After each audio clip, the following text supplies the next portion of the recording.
Tentang perjalanan pulang kembali kepada Allah Subhanahu wa Ta'ala. Tentunya semua kita berharap agar semua usaha ketaatan yang kita kerjakan senantiasa diterima oleh Allah Subhanahu wa Ta'ala. Amin ya rabbal alamin. Salawat dan salam senantiasa tercurahkan kepada junjungan kita baginda Nabi Muhammad sallallahu alaihi wasallam, para keluarga dan sahabat-sahabatnya yang telah memperjuangkan agama ini, membawa kita menuju keselamatan dunia dan akhirat.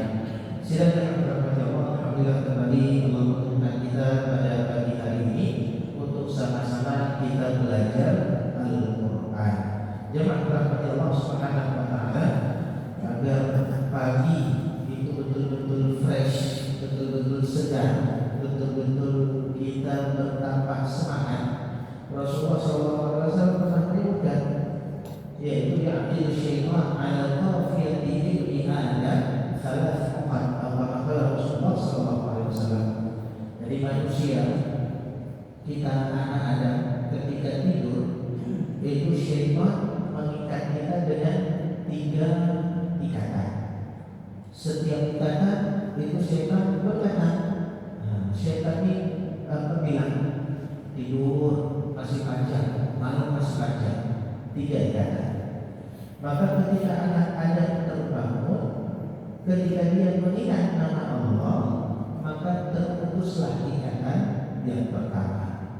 Jadi maka di dalam kitab kecil, kitab Bidayatul Hidayah, Al-Imam Al-Ghazali rahimahullah ta'ala, dalam bab yang pertama, yaitu tentang ismu ta'at, beliau menyebutkan hendaklah kita itu pertama kali yang kita lakukan ketika terbangun daripada tidur, sadar dari tidur, itu hendaklah kita mengingat Allah. Jadi tidak semuanya mampu ketika bangun itu teringat Allah, tidak semua mampu.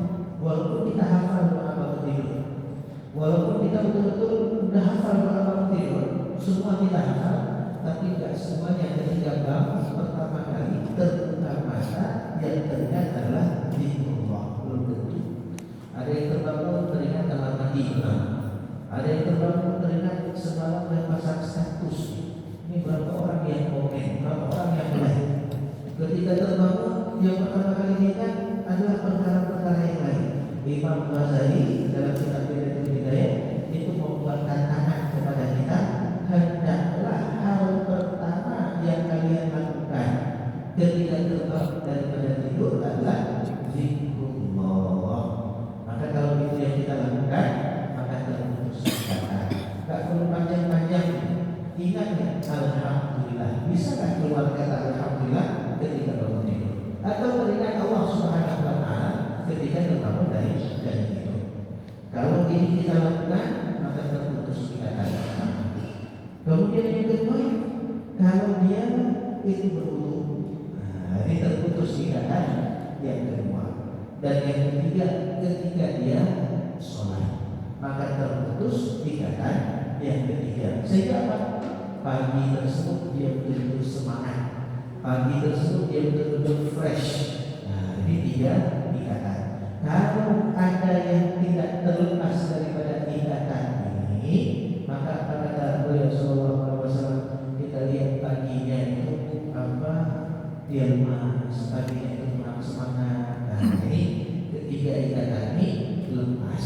Maka dimaksudkan Allah Subhanahu wa Ta'ala, apalagi kalau enggak bangun subuh. Ini berarti jadi orang-orang yang enggak sholat subuh, telat bangun subuh, ini enggak sholat subuh. Apa kata Rasulullah? Zalika rajul ba'da syaitan fi udhri. Kata Rasulullah sallallahu alaihi wasallam, itu orang dikencingi setan. Di telinganya. Jadi dikencingi setan tapi ketawa-ketawa dalam orang. Dikencingi setan kita saja kalau tidur kena kencing tadi, itu ketika terbangun enggak berani kita jumpa orang dengan pakaian yang bau besi, dengan pakaian yang bau amis, itu kena balik. Ini mukanya dikencingi oleh setan, enggak sholat subuh, ketemu orang dikasih kopi ketawa-ketawa. Maka jemaah Allah, jadi usahakan ini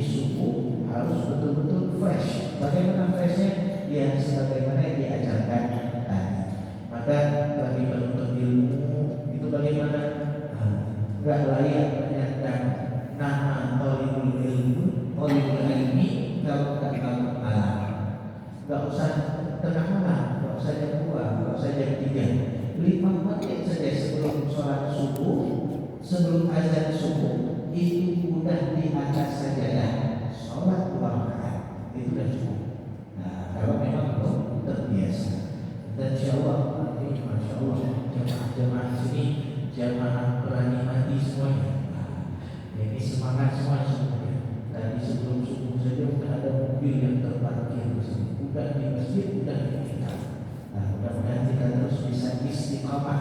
Mudah-mudahan Allah senantiasa berikan kekuatan kita untuk istiqamah. Amin ya rabbal alamin. Jemaah rahmati Allah, kita kembali ke pengajian kita, yaitu Al-Quran. Pada pertemuan yang lalu kita membahas satu ayat daripada surah Al-Baqarah, yaitu ayat 124. Ketika Allah Subhanahu wa taala menceritakan kepada kita tentang bagaimana Nabi Ibrahim alaihissalam itu dengan sempurna menghadapi semua ujian yang Allah berikan kepada beliau. Wa idza Ibrahim rabbuhu bi kalimat, dan ingatlah tatkala Nabi Ibrahim diuji oleh Allah dengan kalimat-kalimat. Kalimat-kalimat di sini yaitu maknanya ujian-ujian. Dari beliau masa muda diuji oleh Allah sampai sepuh diuji oleh Allah, diuji dibakar selamat beliau. Maksudnya lulus ujian tersebut dengan sempurna. Diuji dengan tidak punya keturunan sampai puluhan tahun beliau sempurna melewatinya. Diuji dengan disuruh sembelih anaknya, selamat juga Nabi Ibrahim sempurna lewat ujian tersebut.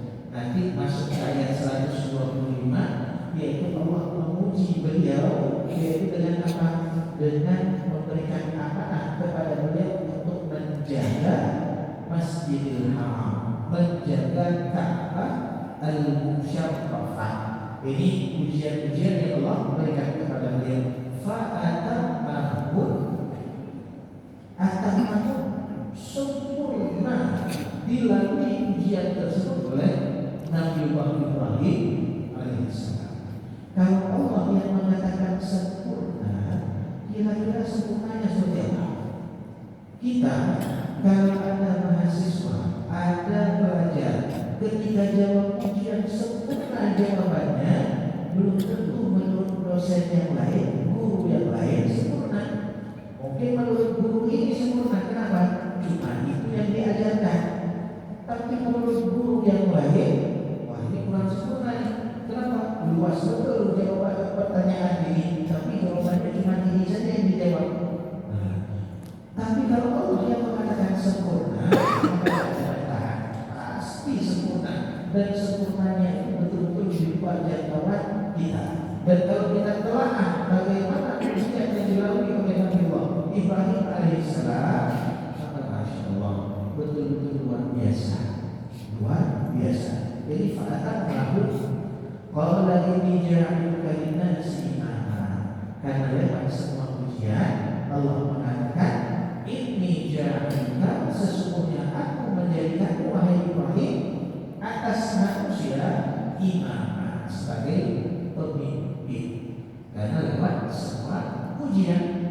Kemudian Nabi Ibrahim alaihissalam minta kepada Allah Subhanahu wa taala. Beliau ingin kenikmatan tersebut tidak hanya dirasakan oleh beliau saja, tapi beliau juga mendoakan anak keturunan beliau agar juga mendapatkan kenikmatan yang sama. Kemudian beliau mengatakan, qala wa min dzurriyyati, ya Allah, apakah juga termasuk daripada anak keturunanku? Qala, Allah Subhanahu wa taala menjawab doa Nabi Ibrahim, la yanalu ahdil zalimin. Ada yang mahfuz di sini, ada yang tidak tersebutkan, yaitu apa? Ya, anak keturunanku pun akan dijadikan sebagai pemimpin, tapi kepemimpinan tersebut, janji tersebut tidak didapat oleh mereka orang-orang yang berbuat zalim. Maka yang berhati Allah, Allah tidak pernah mengenangkan orang yang berbuat zalim. Allah tidak akan pernah membersamai orang-orang yang berbuat zalim. Maka hati-hati dengan perbuatan zalim. Kalau Allah tidak membersamai seseorang, maka yakinlah tidak ada satupun yang didapat oleh orang tersebut. Tapi kalau Allah membersamai seseorang, maka yakinlah betul-betul dia akan mendapatkan segalanya. Maka ada pepatah bagaimana? Idza wajadtallah Allah, Allah bersamamu, kira-kira apa yang hilang daripada kita sama Allah? Makanya ketika Abu Bakar Siddiq bersama Rasulullah di gua Sur, ketika berlindung daripada kejaran musuh-musuhnya, ketika itu kata Rasulullah, la tahzan, jangan khawatir. Dalam hadis disebutkan, ma balusnani Allahu sabihuma. Kata wahai Abu Bakar, kalau ada dua orang yang ketiganya adalah Allah bersama mereka, apa yang perlu ditakutkan? Kita kalau ada pas pampres, kita kalau ada pengawal, kita tenang. Padahal pengawal itu manusia. Pengawal itu manusia. Kadang-kadang dia yang inginkan keburukan bagi kita. Ini Allah yang membersamai kita. Kira-kira apa yang kita khawatirkan? Bila wajadallah malah kata, kalau kamu dapati Allah, Allah bersamamu, apa yang hilang daripada kamu? Tidak ada. Wa idza faqadallah, kalau kamu kehilangan Allah, kamu tak bersama Allah, Allah tidak membersamaimu, malah wajadta, apa kira-kira yang kamu dapat? Walaupun kita punya segalanya, tapi ketika Allah tidak membersamai kita, maka hakikatnya kita bukan apa-apa, kita bukan siapa-siapa. Tapi kalau Allah membersamai kita, la tahzan, innallaha ma'ana, gak perlu bersedih, gak perlu risau, gak perlu khawatir, karena sesungguhnya Allah membersamai kita. Makanya orang-orang dulu keimanannya luar biasa, keimanan mereka. Ada sahabat, lupa saya nama beliau, yaitu dalam fadilah surat Al-Waqi'ah. Jadi sahabat ini udah sepuh usianya, mau menikah, dan Al-Khalifah menawarkan harta kepada sahabat. Ditawarkan harta, apa katanya? Saya tak butuh harta. Khalifah nasihatin, ini Khalifah Umar atau 4 Khalifah yang pertama. Ditawarkan sama Khalifah harta, dia saya tak butuh harta. Ini bukan untuk kamu, untuk anak keturunan kamu.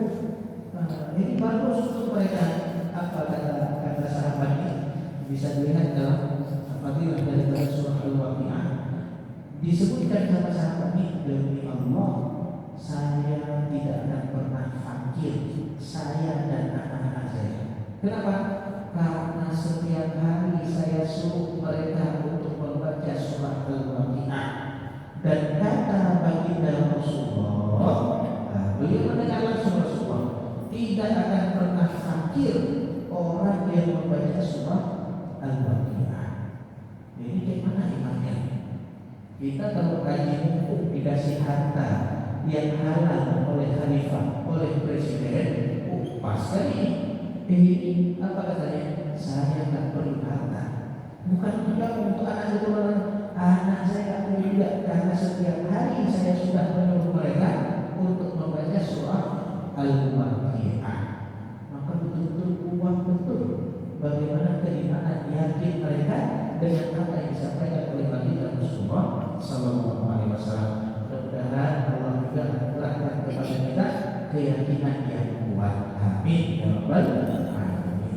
Jemaah rahmati Allah, ayat 125, Allah Subhanahu wa taala berfirman, qala Allah Ta'ala, wa in ja'alna al-baita mathabatan lin-nasi wa amna, wa lil amaf, untuk menunjukkan bahwasanya ayat ini masih ada hubungan dengan ayat sebelumnya. Itu menunjukkan waktu. Dan ketiga, tatkala ja'alna al-baita mathabatan lin-nas, kami jadikan al-bait, yaitu rumah, yaitu Ka'bah, mathabatan lin-nas, tempat berkumpul bagi manusia, wa amna, dan tempat yang aman, wattakhidhu min maqami Ibrahim musalla, dan jadikanlah sebagian daripada makam Ibrahim sebagai tempat salat. Wa ahidna ila Ibrahim, dan telah kami perintahkan kepada Nabi Allah Ibrahim wa Ismail dan Nabi Allah Ismail anaknya an-tahhira baiti, hendaklah kalian berdua mensucikan rumah. Untuk siapa? Lil-qaifin, untuk mereka orang-orang yang tawaf, wal akifin, untuk mereka yang beriktikaf, wa ruk'is sujud, dan orang-orang yang rukuk dan sujud, yaitu salat. Jangan berarti Allah Subhanahu wa taala di sini Allah Subhanahu wa taala menceritakan kepada kita tentang amanah yang Allah berikan kepada Nabi Ibrahim dan keluarganya, yaitu apa? Menjaga Baitullah, merawat Baitullah, yaitu Ka'bah al-Musyarrafah. Dan tatkala kami jadikan Baitun artinya rumah, mabit artinya bermalam. Jadi rumah ini di antara fungsi utamanya yaitu apa? Untuk tempat kita bermalam. Nah, ini rumah. Makanya kita pulang ke rumah, ke bait. Kenapa? Karena rumah ini tempat istirahat kita. Kapan? Khususnya di malam hari. Ketika siang hari, waja'alna an-nahara ma'asha. Ketika siang hari kita keluar rumah, kita berpergian untuk mencari nafkah. Kapan kita pulang? Biasanya ketika malam hari kembali ke rumah. Untuk apa? Untuk beristirahat. Dan rata-rata semua makhluk yang Allah Subhanahu wa taala ciptakan itu memiliki waktu yang sama umumnya, walaupun tidak semuanya. Burung-burung bagaimana? Dalam hadis disebutkan, "Lau annakum tatawakkaluna 'ala Allahi haqqa tawakkuli." Kalau kalian betul-betul bertawakal kepada Allah dengan sebenar-benar tawakal, la razaqakum kama yarzuqul tayr, maka Allah akan berikan rezeki kepada kalian sebagaimana Allah berikan rezeki kepada burung. Bagaimana burung? Tambuh fi masa wa tambuh fi faran. Pagi burung itu keluar.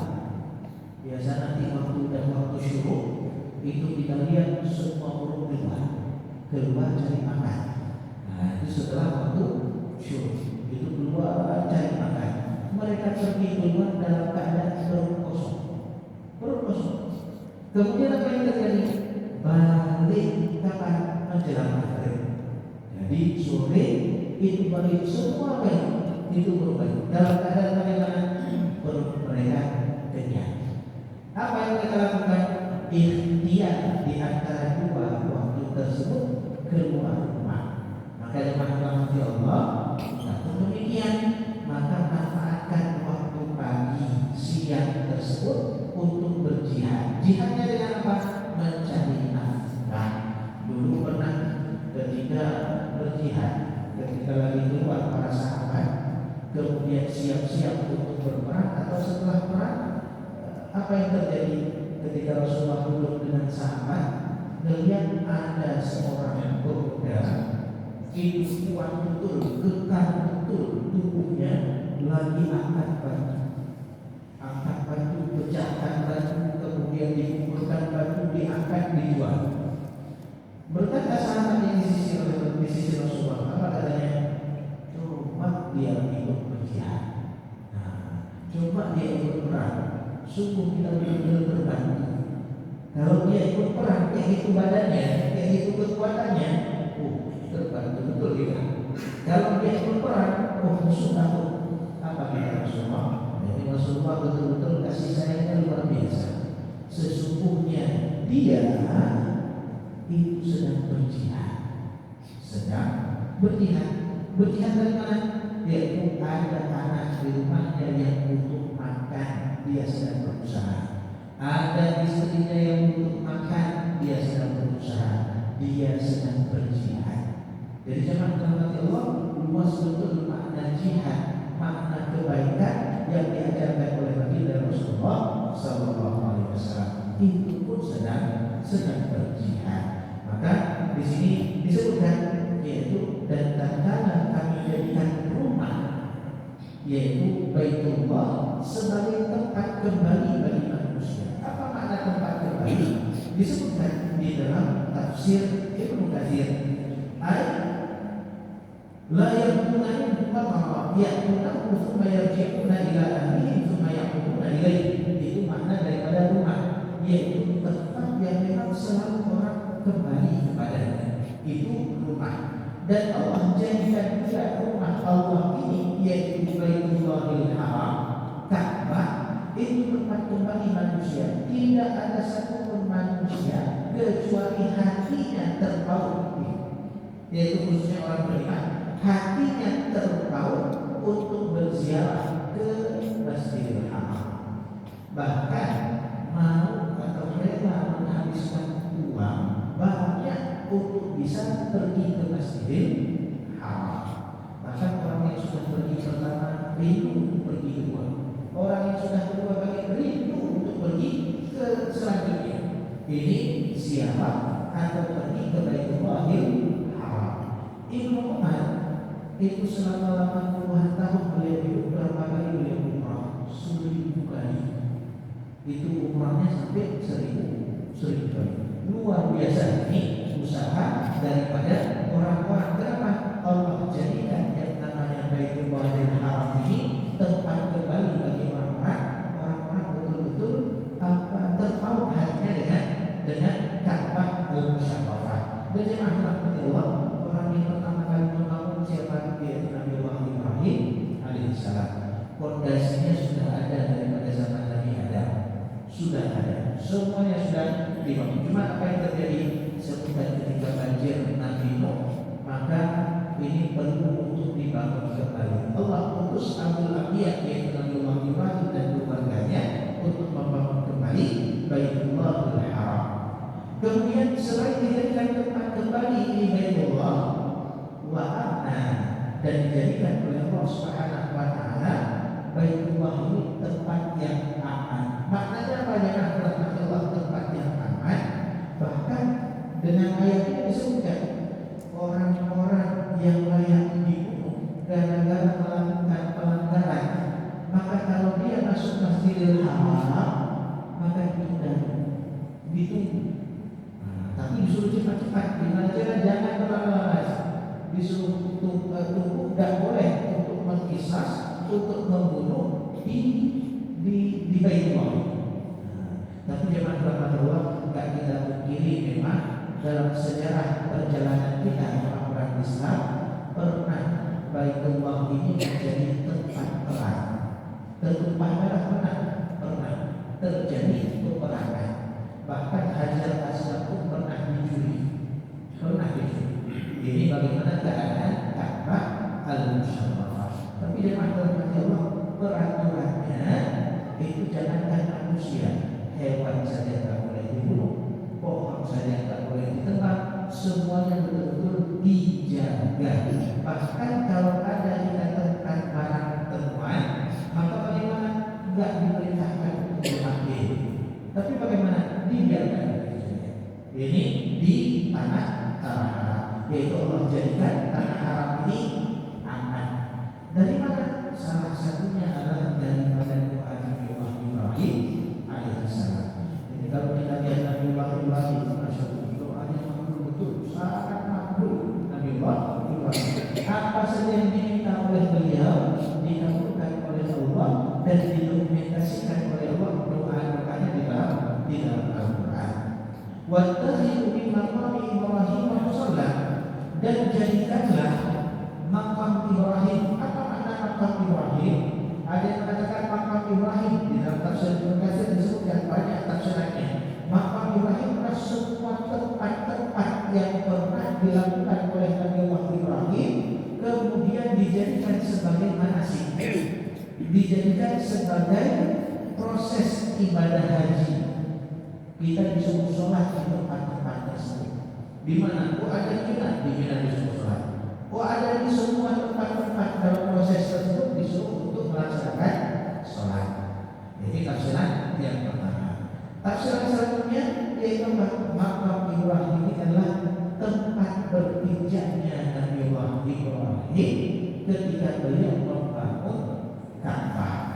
Jadi ketika Ka'bah ini dibangun, kemudian tidak sampai sudah dibantu oleh anak beliau Nabi Ismail, itu ketika udah nggak sampai lagi untuk taruh batu, apa yang dilakukan?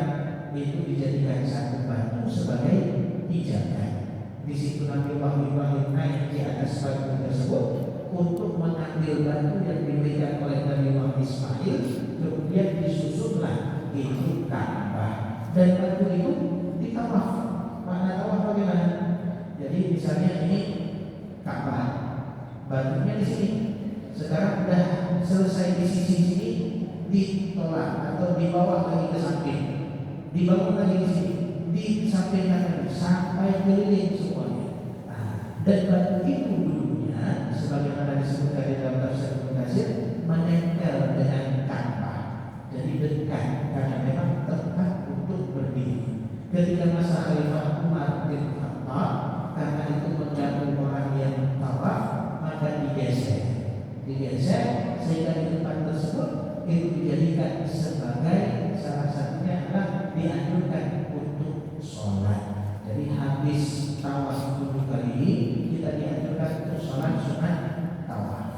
Nah, ini yaitu di makam Ibrahim. Wa tahil min maqami Ibrahim musalla. Kemudian wa akhirnya, dan kami perintahkan kepada Nabi Ibrahim dan Nabi Ismail an-tahira baitiya, untuk mensucikan rumahku, kata Allah. Mensucikan dari apa? Dari yang zahir ataupun yang batin. Yang nampak najis, berhala, kotoran dan lain sebagainya, itu disuruh bersihkan. Yang tidak nampak yaitu apa? Menyebutkan Allah, segala bentuk kesyirikan itu disuruh untuk sucikan. Ada yang kedua maknanya disebutkan juga di dalam tafsir Al-Qur'an. Makna yang kedua yaitu apa? Mensucikan hati, betul-betul harus ikhlas. Betul-betul harus ikhlas. Ini al-tahira baitiya lit-taifin, untuk siapa? Ini Masjidil Haram atau Baitullah ini, itu ada amal-amal ibadah yang bisa dilakukan. Apa saja? Yang pertama tawaf. Taifin yaitu orang-orang tawaf, itu ibadah. Akifin beriktikaf, itu juga ibadah. Atau ruka'is sujud, yaitu sholat, itu pun ibadah. Kalau bertanya mana yang lebih afdal, tawaf atau sholat? Dan kalau ditanya mana yang lebih afdal, maka para ulama membagi. Kalau dia merupakan pendatang, maka kalau pendatang lebih utama untuk tawaf. Kalau memang dia orang tinggal di sana, maka lebih utama untuk sholat. Nah, ini dibedakan.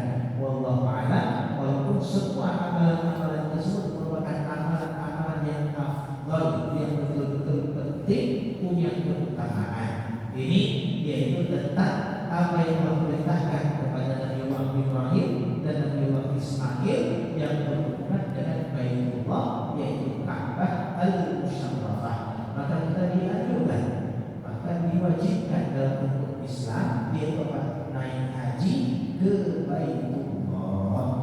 Cuma alhamdulillah dalam mazhab Syafi'i itu diberikan kemudahan, berhaji hukumnya fardu wajib bagi yang mampu. Bagi yang mampu kapan wajibnya? Kalau dalam mazhab kita bukan segera. Maka segera apa?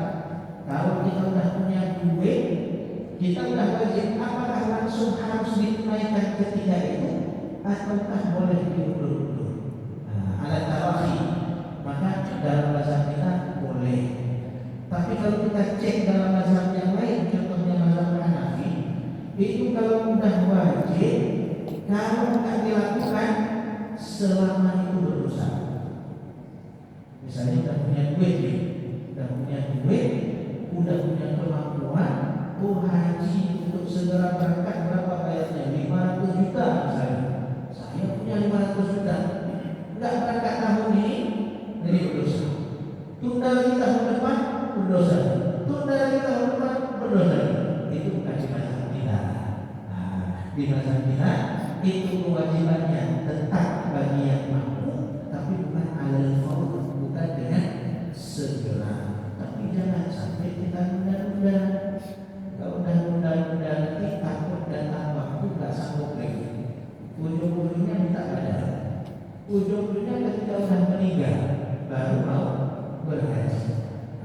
Udah meninggal baru boleh, sebelum meninggal boleh sosial. Nanti kalau mama meninggal, ayah meninggal, harta mama ini sebelum dibagi, tolong naikin haji mama sama ayah. Itu setelah meninggal. Itu salah satu sebabnya itu apa? Ikatan kita dengan dunia terlalu kuat, sehingga berat untuk mengeluarkan sebagian rezeki yang padahal Allah yang berikan kepada kita. Minimal udah daftar dulu lah, minimal. Terserah mau dipanggil 40 tahun lagi, yang penting kalau ditanya nanti dari kiamat udah daftar tapi nggak dipanggil.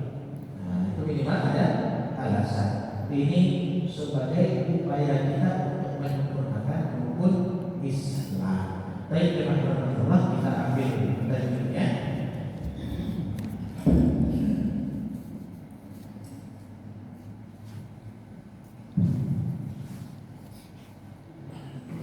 Baik, saya baca ayat 125 ya. A'udzu billahi minasy syaithanir rajim. Sama-sama. A'udzu billahi minasy syaithanir rajim.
Jangan terbaca maqami Ibrahim, tapi Ibrahim dia memantulnya alami ya.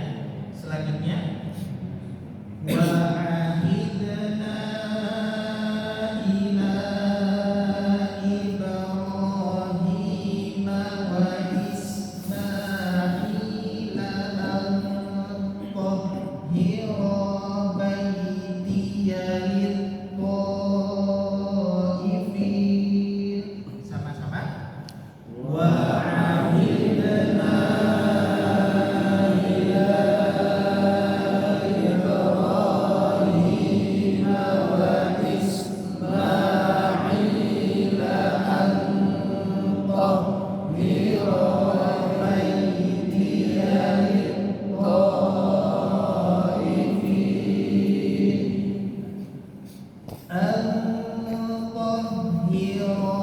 baitiya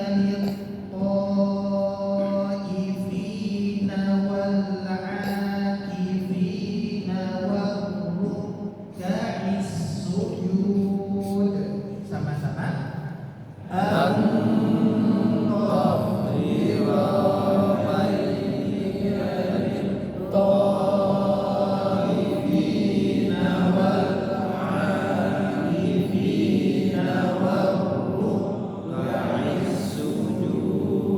Ya, ini ayat 125.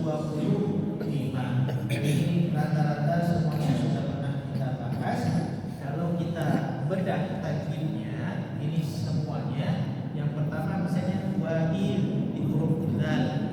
Ini jangan tertahan.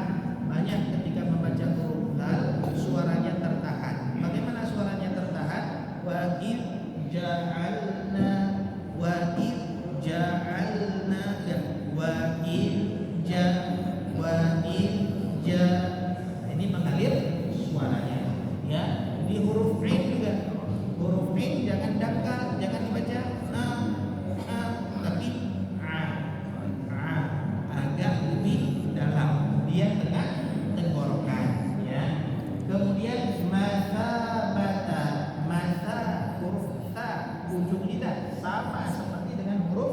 in.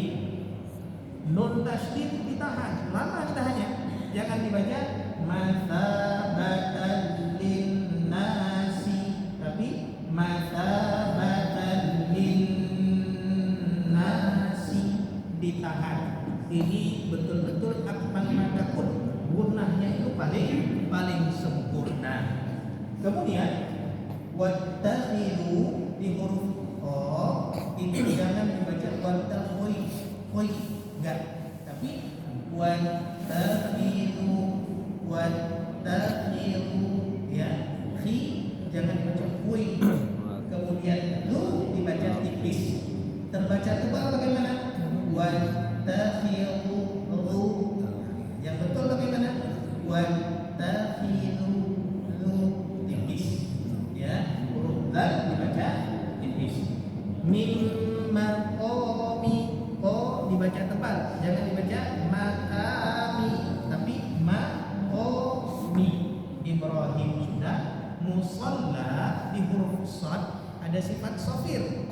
Jadi ketika dibaca harus nampak suara desisnya, muso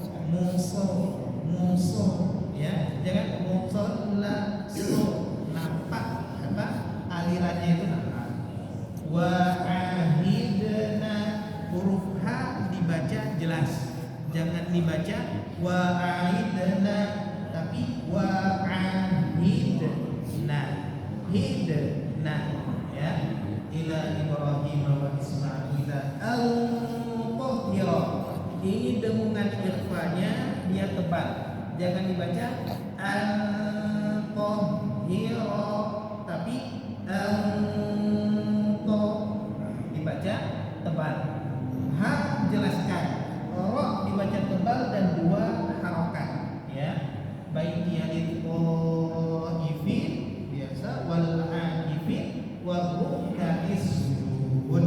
Tadi kita ambil satu ayat saja, yaitu ayat 120. Ibu mohon maaf, istri belum bisa masuk masjid, jadi tidak perlu.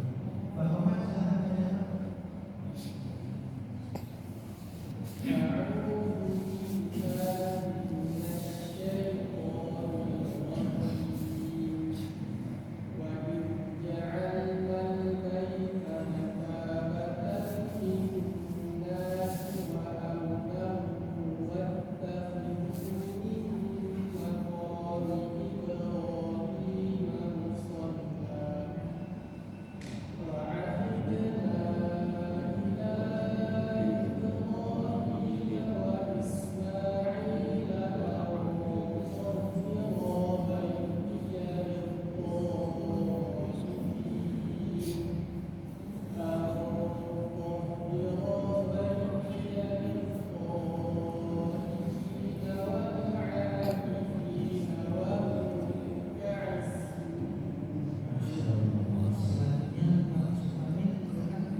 durasi waktunya, ya.